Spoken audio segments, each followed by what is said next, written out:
Assalamualaikum warahmatullahi wabarakatuh. Hello everyone, perkenalkan saya Helza Noversi Rahma dengan NIM 201114014 dari kelas PBS 1A. Dosen pengampu mata kuliah dinamika kelompok ialah Ibu Debbie Arisandi MBA. Baiklah, di sini saya akan menjelaskan tentang kepemimpinan dalam kelompok dan model keterampilan konseling kelompok.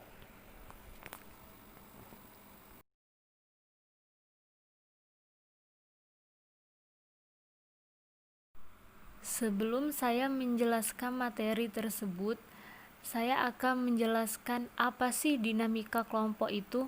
Dinamika kelompok adalah suatu kelompok yang teratur dari beberapa individu atau lebih yang mempunyai hubungan psikologi secara timbal balik dan nampak jelas antara anggota yang satu dengan yang lainnya.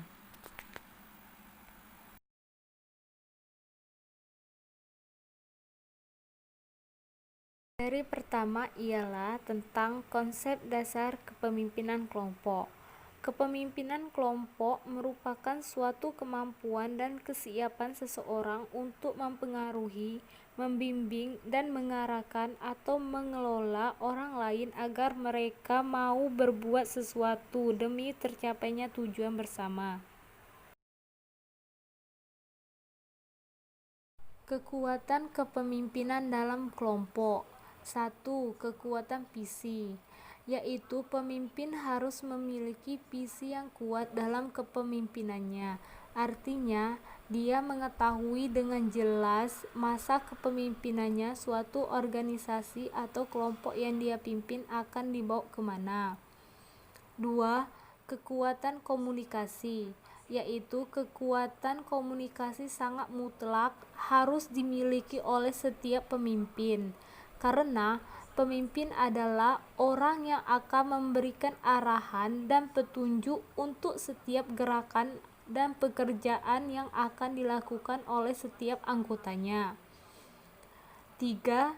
Kekuatan keteladanan, yaitu harus dimiliki oleh seseorang pemimpin adalah kekuatan teladanan. Artinya, seorang pemimpin harus memberikan keteladanan guna memimpin para anggotanya dalam menempuh jalan untuk menghadapi tujuan dan visi yang telah dibuat.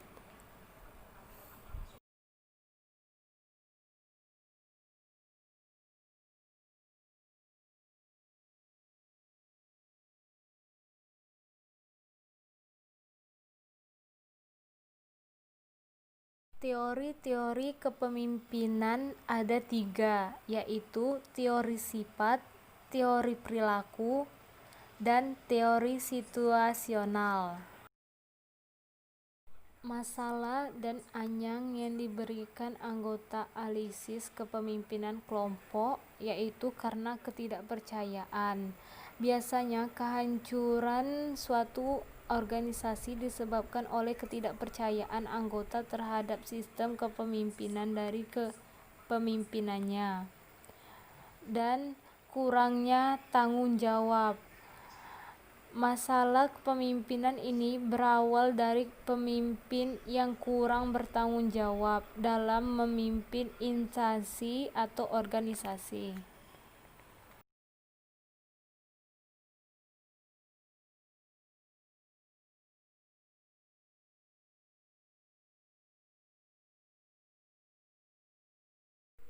Tipe gaya kepemimpinan ada 4, yaitu 1. Gaya demokrasi, 2. Gaya otoriter, 3. Gaya partisipatif, 4. Gaya bebas tindak.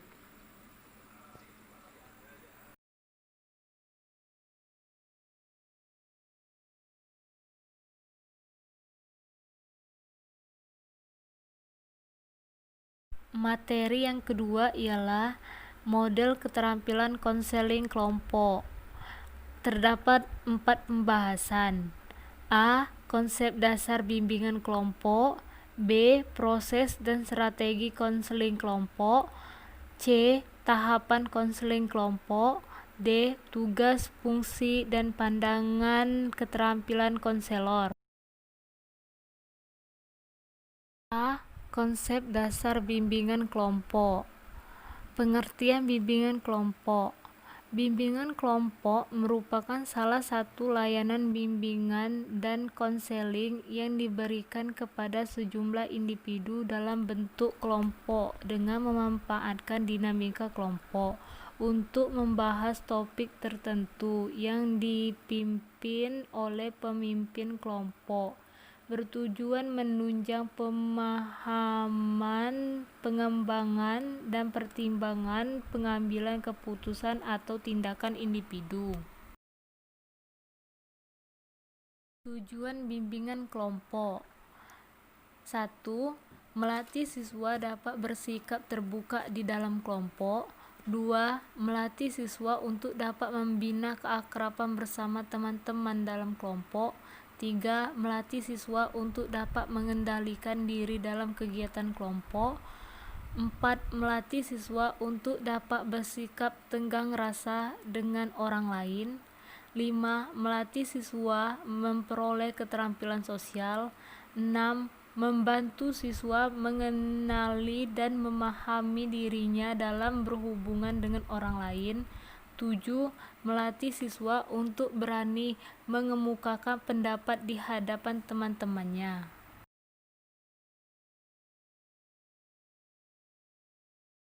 Asas-asas bimbingan kelompok ada 6, yaitu 1. Asas kerahasiaan. 2. Asas kesukarelaan. 3. Asas keterbukaan.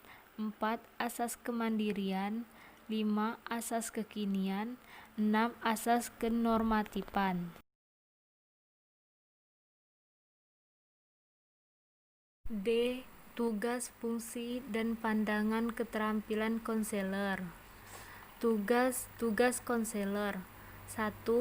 Membuat dan mempertahankan kelompok.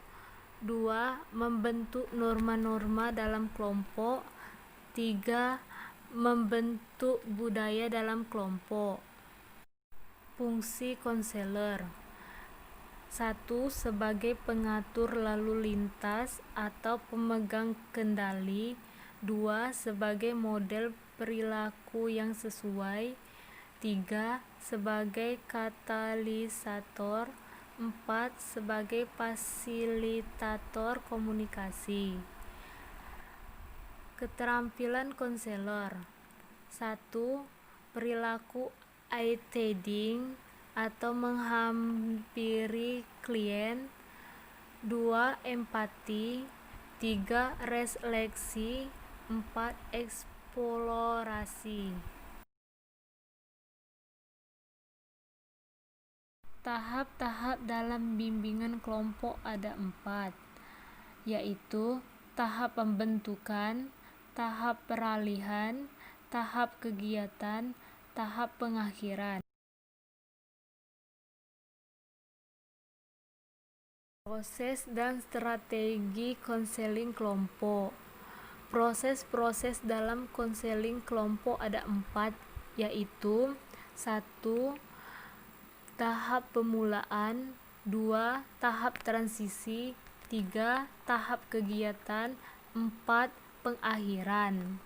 Adapun strategi konseling kelompok. 1. Langkah awal. 2. Perencanaan kegiatan. 3. Pelaksanaan kegiatan. 4. Evaluasi kegiatan.